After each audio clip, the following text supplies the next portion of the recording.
The sky over Arizona was clear and blue when it happened. No loud noise, no shockwave.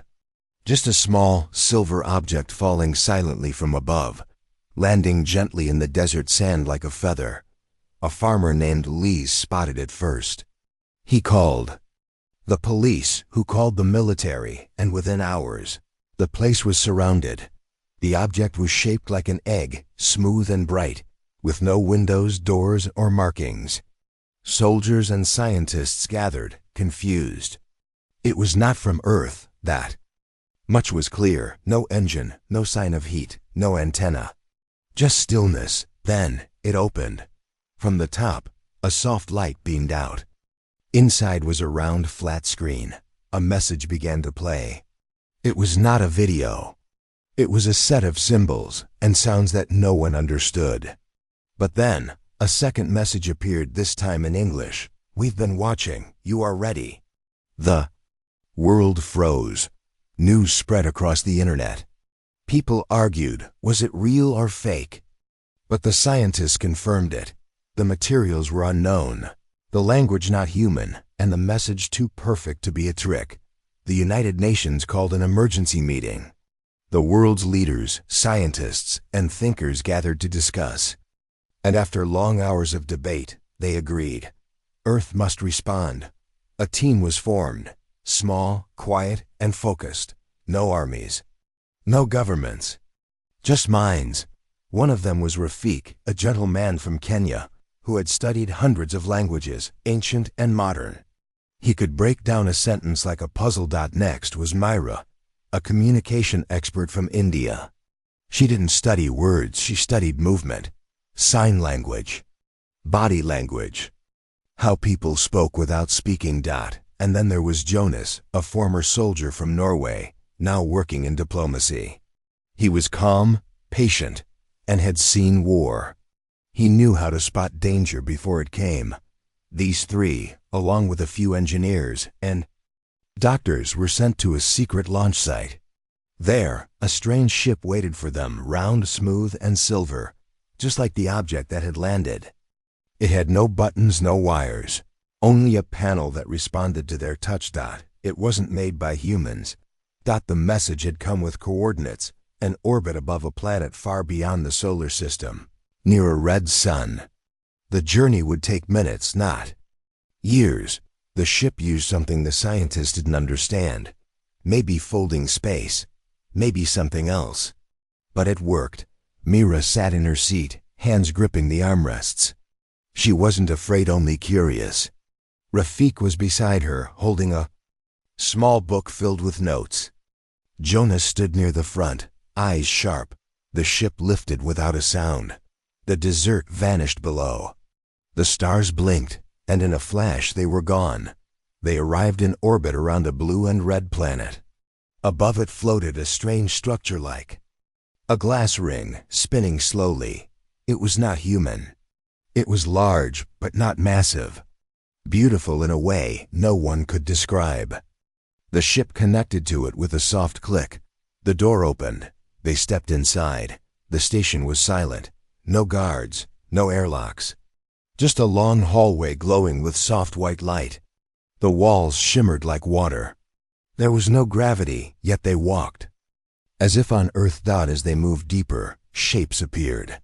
Tall, thin beings, almost like flowing ribbons, with many arms and no face. Their skin glowed faintly. These were the Veen. They did not speak. Instead, one of them floated forward and extended.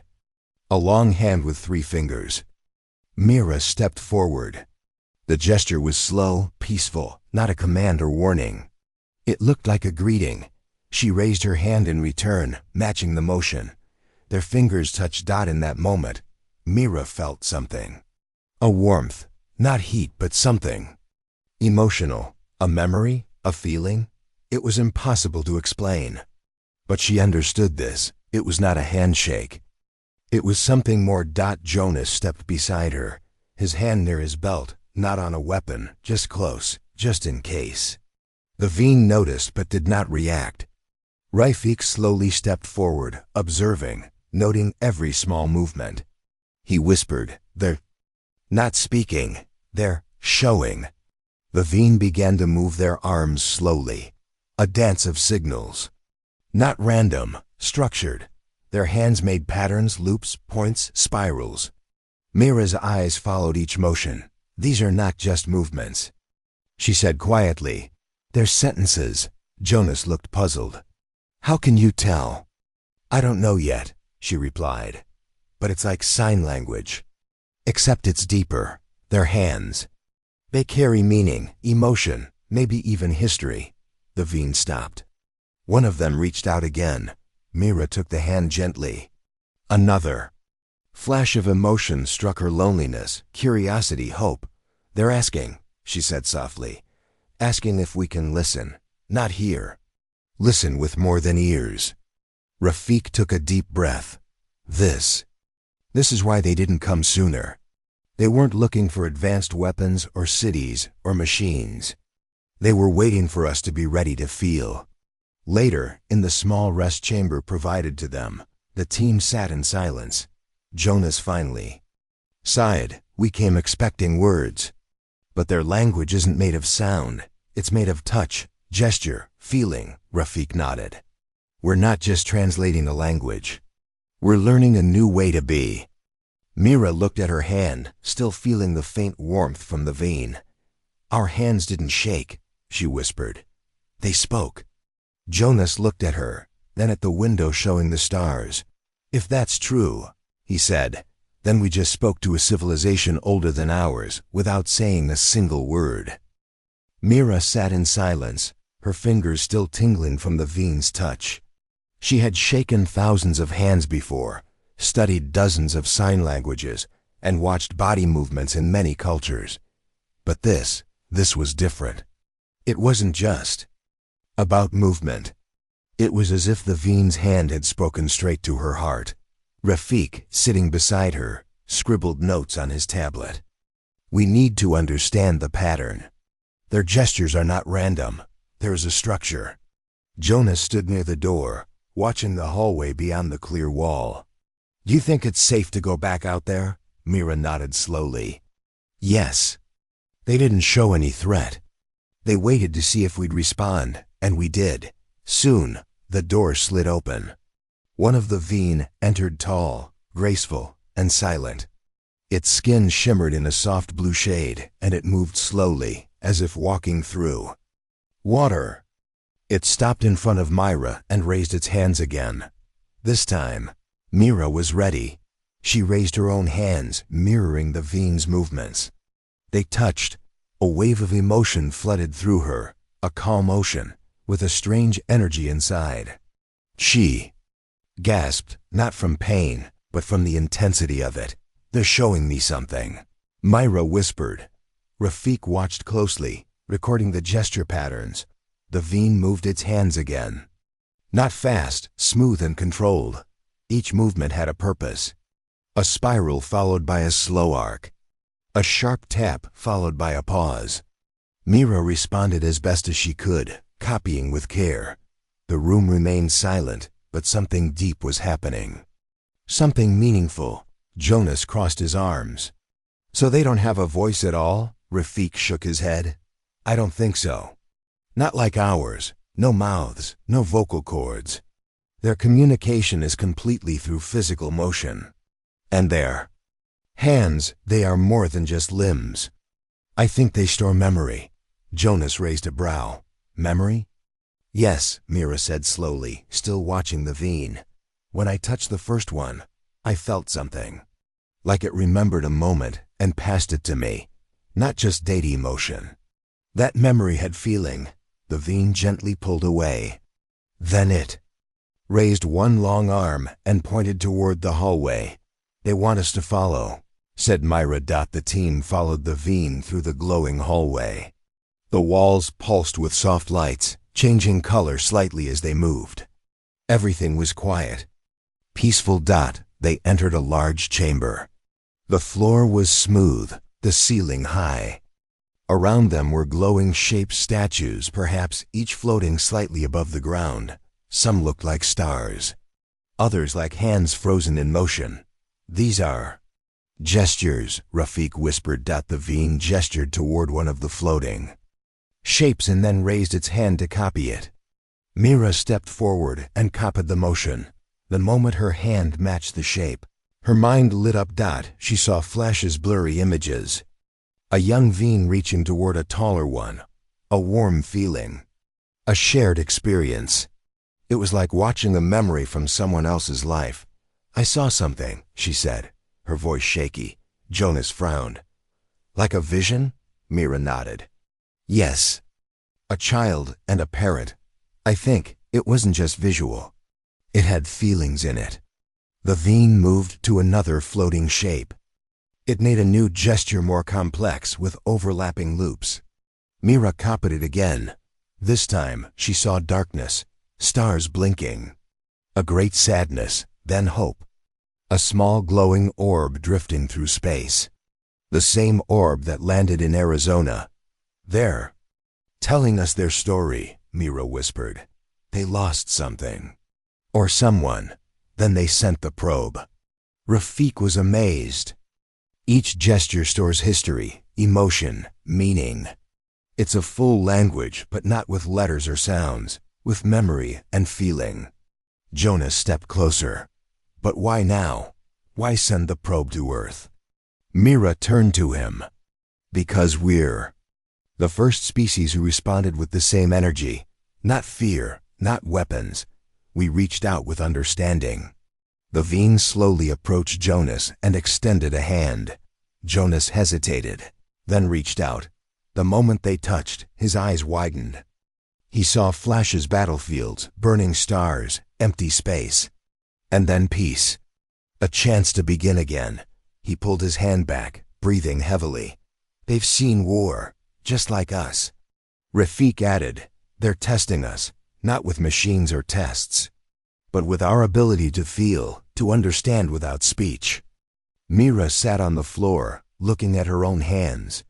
This is the most advanced language I've ever seen. It goes beyond sound. Beyond writing, it speaks directly to the soul. The Veen moved back, then bowed slightly. The chamber lights dimmed, and a soft hum filled the air. The team felt a strange peace settle around them. Rafik spoke softly. They're giving us a gift. A chance to join their world, but only if we can listen without ears. Speak without words, Mira smiled. And we've just taken the first step. That night, Mira dreamed of stars and hands reaching out across the galaxy. She saw Earth small and bright, and a message written not in ink, but in motion. She woke up and whispered, they don't need words. They speak in a way we forgot. And far down the hallway, the Veen waited, ready to teach, ready to listen. Mira woke up early. Her dreams were filled with stars, floating hands, and emotions that didn't belong to her. She sat up on her soft bed inside the quiet alien chamber and looked at her hands. They speak, she whispered, and I think I'm starting to understand them. The room had no clock, but the walls gently glowed brighter. That was how the Veen marked time, soft changes in light. No alarms. No noise. She walked out into the hallway and found Rafik already awake, studying his notes. I couldn't sleep.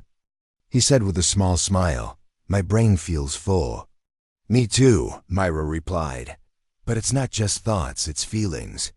Their gestures are like emotional messages, Rafik nodded. Yes, each movement carries more than meaning it. Carries a memory. Just then, one of the Veen appeared. Its arms floated gently in the air. It gestured slowly, inviting them to follow. Jonas joined them in the hallway, looking rested but serious. Where are we going now? To learn, Mira said. And to feel. The Veen led them into a circular chamber, different from the others. In the center was a clear platform surrounded by light.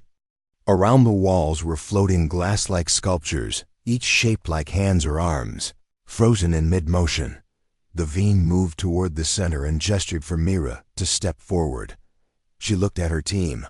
Jonas gave her a slight nod. Rafik smiled and whispered, be careful and remember everything.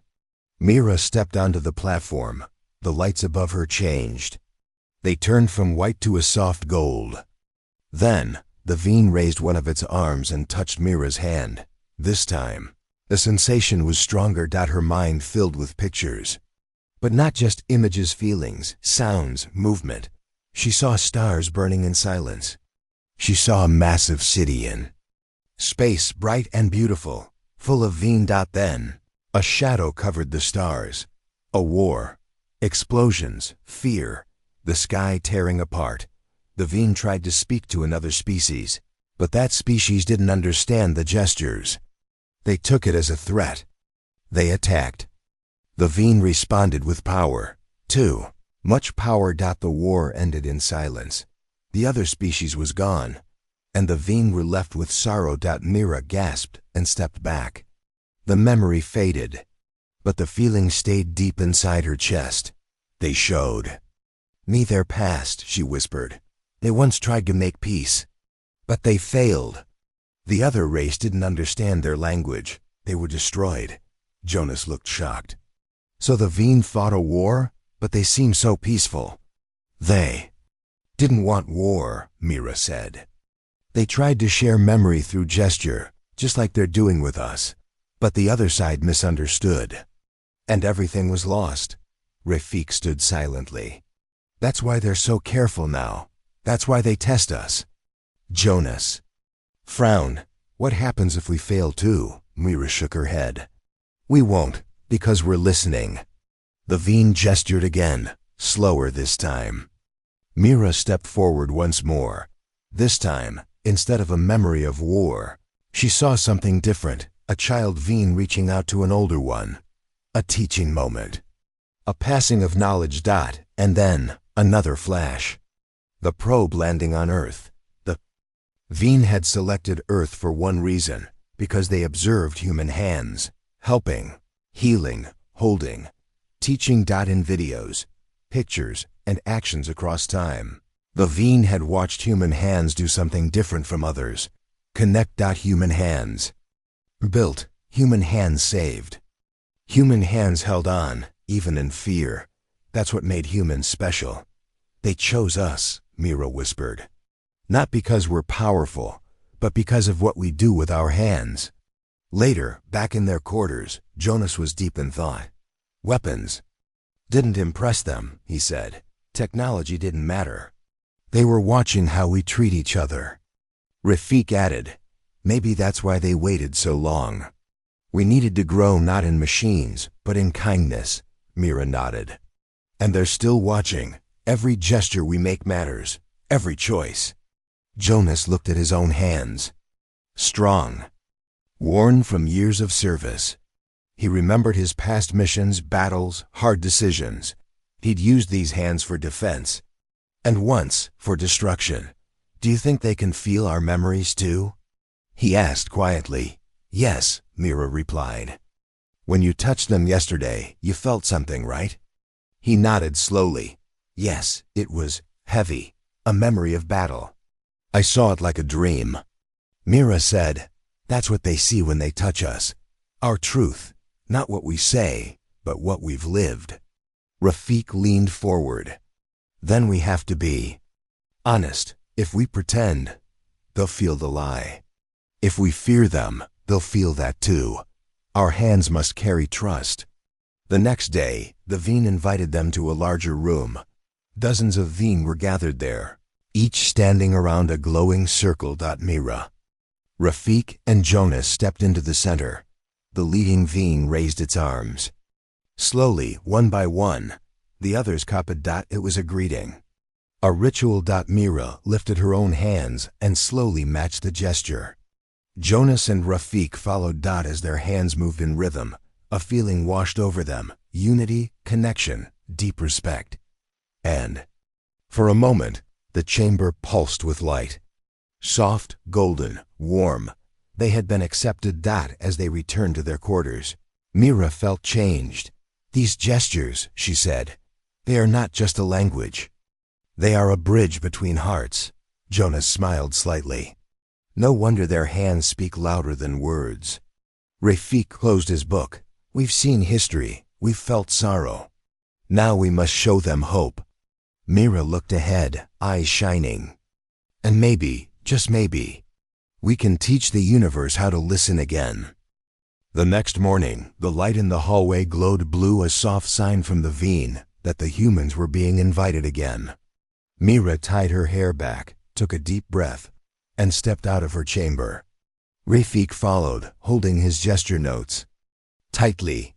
Jonas was last, calm but cautious. I wonder what they'll show us today, Rafik said. I just hope we don't mess it up, Jonas replied. Mira smiled gently. We won't, we're learning. But the Veen were not waiting in the usual chamber. Today, they were led to a new place, wide, open, and quiet. The floor was smooth, almost like glass.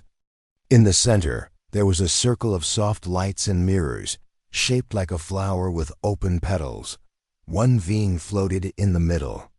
Its arms were long and delicate, and its skin had a silver glow. They want us to try something, Mira whispered. I think this is a test. The Veen began a series of hand movements. Slow spirals, sharp taps, then a soft wave. It looked like a greeting, or maybe a question. Mira repeated it carefully. Then Rafik. Jonas hesitated, but eventually joined. Then the Veen made a new gesture. Its arms crossed its chest, then opened wide, then spun in a quick motion. Mira tried to copy, but her movement was too stiff. She shook her head and tried again. Better. Rafik wrote the pattern down quickly, but Jonas, trying to keep up, made a small mistake.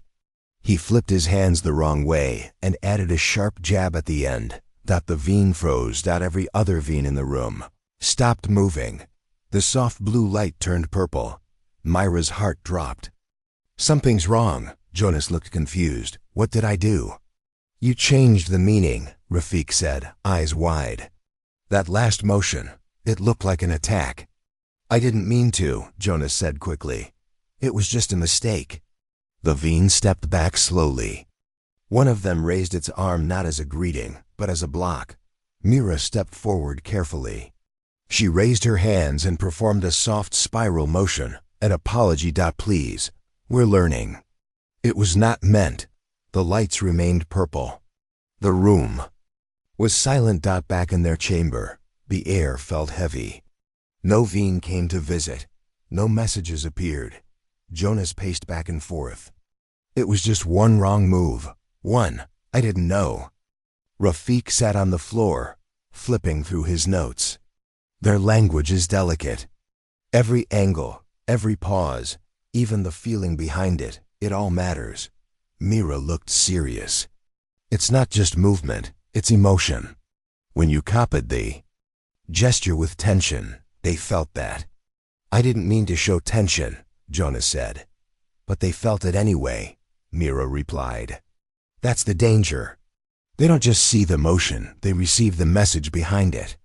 Rafik closed his notebook. It's like music. You can play the same notes, but if your heart is angry, the music changes. Jonas sat down, head in his hands. So what do we do now? We fix it, Mira said. We show them we can learn from mistakes. That we understand. The next day, the lights in the hallway stayed dim. No invitation came. Hours passed. Then, finally, the door opened. One Veen stood outside, silent and still. Mira stood first. We need to go. We need to explain. Jonas nodded. This time I'll let you lead. They followed the Veen to a quiet room with only a single floating platform in the middle. It looked like a listening chamber. The Veen raised its hand. A gesture of waiting. Mira stepped forward and began a slow sequence of movements. She showed the greeting gesture again, this time with calm hands, steady breath. Then she added a motion the Veen hadn't seen before, a slow open hand turning into a soft bow. Rafik had translated it to mean, we are sorry. We are still learning. The Veen responded with a small movement, 3 slow loops, a sign of acceptance. Mira smiled slightly. Then she stepped aside and nodded to Jonas. Jonas walked forward. He raised his hands, slow and careful. He copied the movement he had done yesterday, but this time, he did it differently. Softer, no tension, no speed. Then he followed it with a gesture of regret, a crossed hand over the chest and open palms. Veen paused, then moved. Mira held her breath. The Veen made a wide spiral, a symbol they had learned meant understanding. Then the purple light in the room faded. Soft gold returned. They had been forgiven. Later, as they rested in their chamber, Jonas spoke quietly. I used to think communication was just talking, words, speeches, warnings. But this is something else. It's deeper, Rafik sighed. It's soul to soul. Mira added, they don't just hear what we say. They feel who we are. Jonas looked at his hands. Then we have to be better, not just careful but honest. Rafik smiled. That's why they chose us. Because even when we fail, we try again. Mira stood and stretched. Tomorrow we begin again. But this time, we speak not only with our hands, but with our hearts. The next morning, a soft yellow light filled the hallways of the Veen station. This was the first time the humans had seen that color. Mira felt it meant something important, something peaceful. As the three humans stepped into the hallway, a group of Veen were already waiting. Their arms moved gently, like waves in a calm ocean. Mira, Rafik and Jonas followed them without question. Today feels different, Rafik whispered. Jonas nodded. Maybe they're giving us another chance. The Veen led them to a new chamber.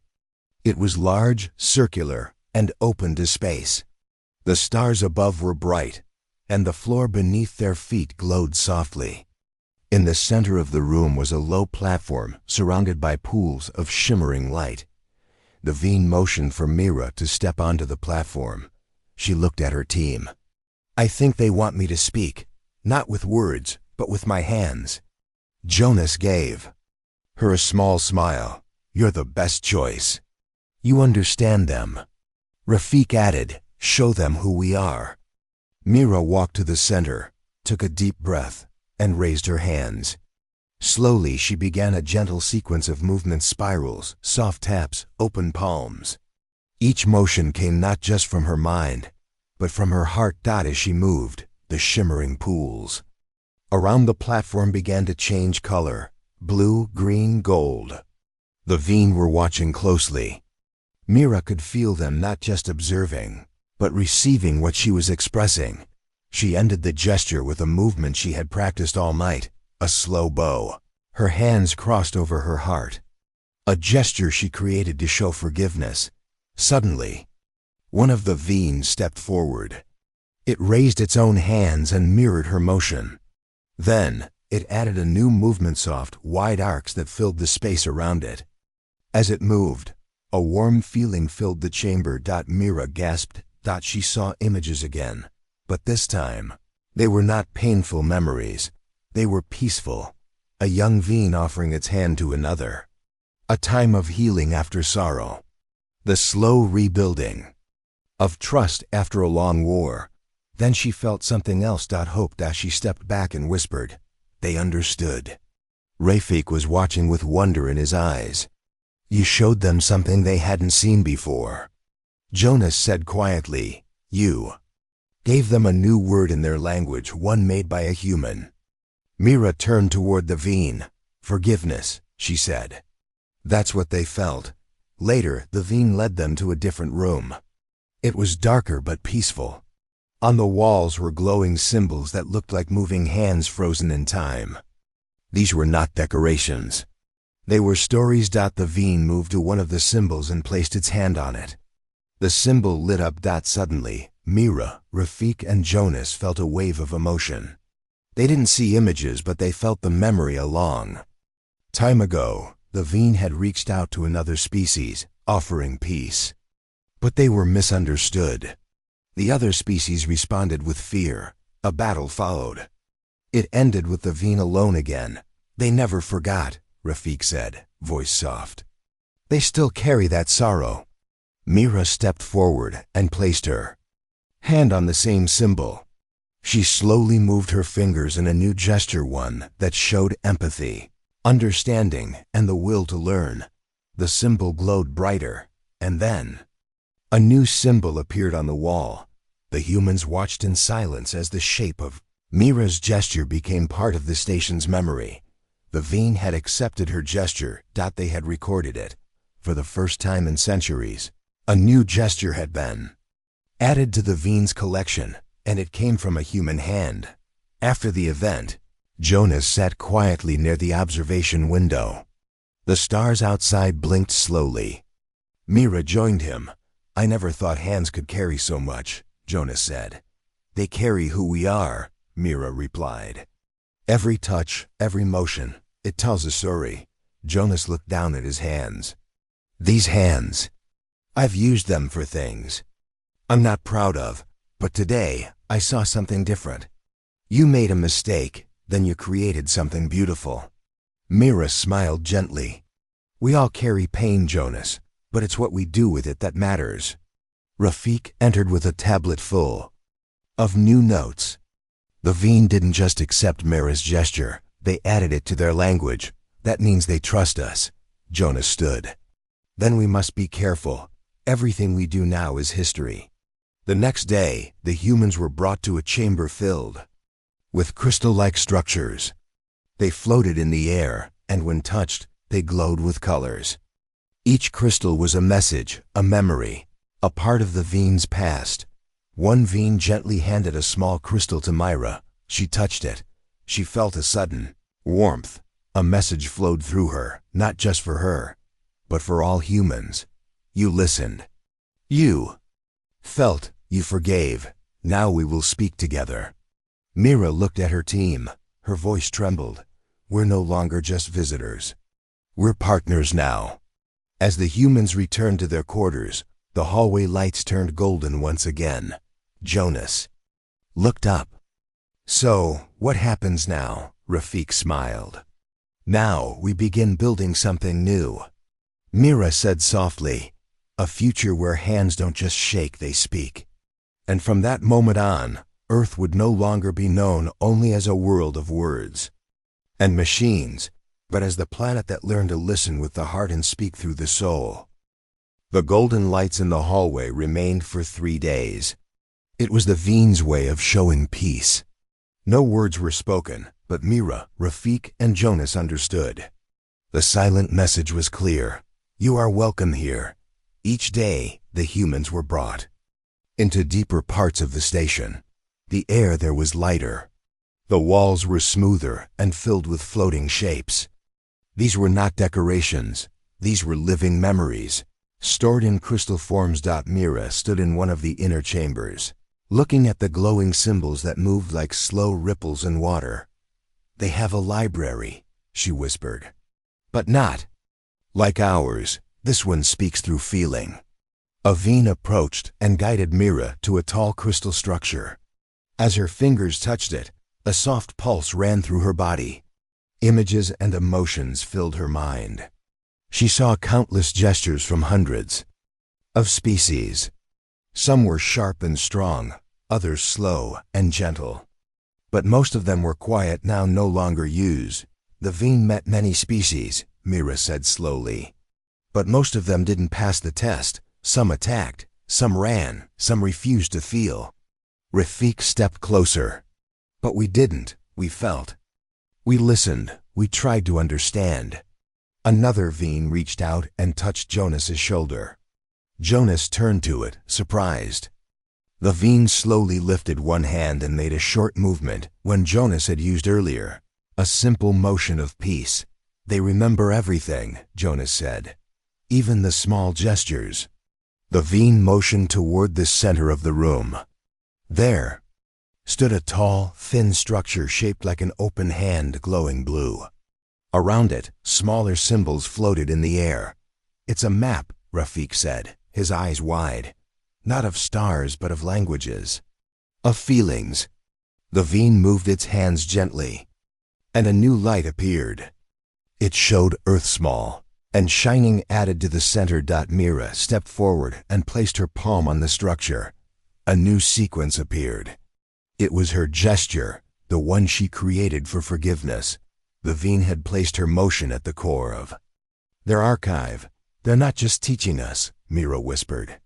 They want to learn from us too. Later, in a quiet reflection chamber, Jonas sat alone, looking at his hands. He remembered all the times he had used them in war, in defense, in anger, but now they were being used to speak something different. A Veen entered silently.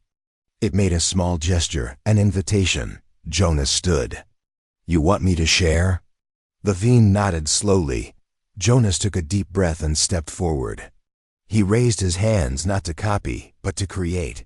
He made a motion that started tight-closed fists and slowly opened into wide, open hands. It was a gesture that told his own story. A man who had held weapons, now offering peace. The Veen paused, then reached forward and gently touched his hands. A warm wave of energy flowed between them. And then a new symbol appeared in the room. Jonas's gesture had been accepted. He turned and saw Mira and Rafik watching from the doorway. Mira smiled. You spoke through your past, she said. Jonas nodded. And they listened. That evening, the three humans were invited to the heart of the station. It was a vast chamber, filled with soft light and slow music, not from instruments, but from the vibrations of moving hands. The Veen were gathered there in large numbers, all standing in silent lines. At the center, a circular platform rose from the floor. Mira, Rafik, and Jonas were guided onto it. One of the elder Veen stepped forward. It raised its arms in a new motion. Mira recognized parts of the gestures of trust, hope, connection. Then the elder stopped and waited. Mira stepped forward and copied the gesture. But then she added a motion of her own, open hands pressed together, then pulled apart slowly, showing the idea of unity through difference. The other two followed. Rafik added a spiral that meant learning. Jonas ended the sequence with his symbol of peace. The chamber lit up with soft gold. The air pulsed gently. Around them, the Veen raised their arms and copied the entire sequence. A shared gesture, a new tradition. From that moment, humans were no longer students. They were speakers. The next day, the Veen opened a private chamber to the humans. Inside, there was a device made of glass and light.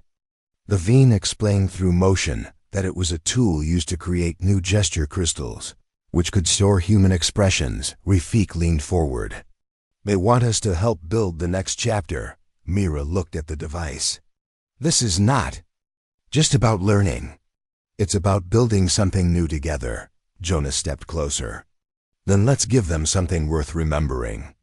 Each of them created a crystal that day. Mira showed forgiveness and understanding. Rafik showed curiosity and learning. Jonas showed peace after struggle. And the Veen added each to their sacred archive. Back in their chamber, the humans sat together under a wide window full of stars. The silence was not empty. It was full of meaning. We were chosen not because we are the strongest, Rafik said, but because we are willing to feel. Mira nodded. We speak not only with hands, but with heart. Jonas looked out into space. And now we've spoken to the future.